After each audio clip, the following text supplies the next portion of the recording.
وعلیکم السلام ورحمت الله وبرکاتہ.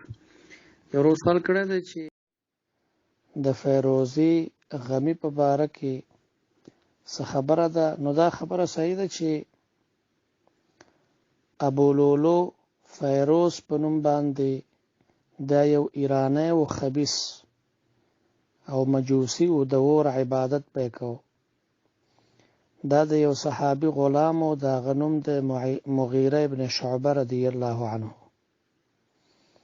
د خپل مولا دا ویلی و چې ته به د ورځې 2 درهم راوړې، 2 درهم به پیدا کړې. نو دا راغی عمر فاروق رضی الله عنه ته شکایت وکړ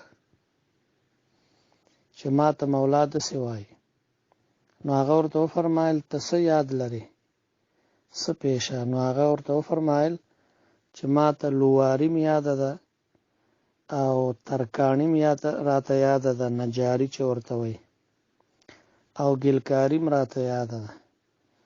نو بیا ورته وفرمایل چې 2 درهم خو کم دي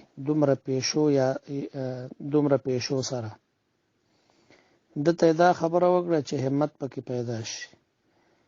بل طرف ته مولا را وغوښته، ورته وی فرمایل که دا 2 درهم نشي پیدا کوي نو خیر ده، گزاره ور سره کوه. دې خبيث په زړه کې دا خبره واخسته چې ما ته عمر فاروق څنګه وفرمایل چې 2 روپۍ خو کمې دي. نو دی بیا د سحر هغه وخت کې خو چراغان او دا رڼاګانې نه وي، نو د سحر مانځه ته عمر فاروق رضی الله عنه راغلی او په جمع باندې ودرېده. نو دی د محراب سره ناستو او یو غټه چاړه ور سره وه. کله چې جمع ودرېده نو د ګزار وکړه عمر فاروق رضی الله عنه باندې، خو هغه خپل مونږ جاري وساته. بیا بل ګزار پې وکړه تر دې پورې چې عمر فاروق رضی الله عنه بېهوش را پرېوت.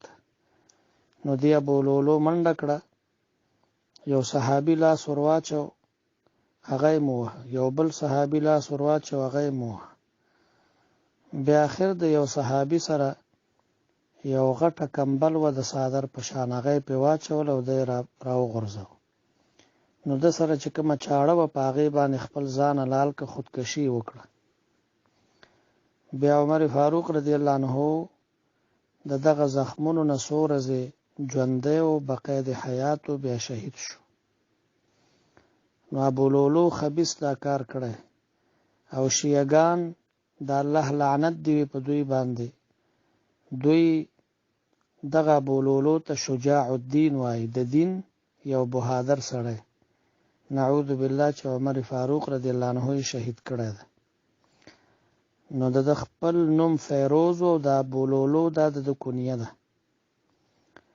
نو دا بعض خلک د فیروزي ګوتمې ته دا وایي چې دا ډیره برکتی وي او څوک څه بیهوده خبرې کوي د دې په باره کې. نو دغه ټولې خبرې باطلې دي. باید په دې وجه باندې چې شیعګانو دا خبرې مشهورې کړي دي او د فیروزي غمی ته په ډیر تبرک باندې قائل دي د دغه خبیث د وجه نه، نو باید چې دا بالکل مسلمان استعمال نه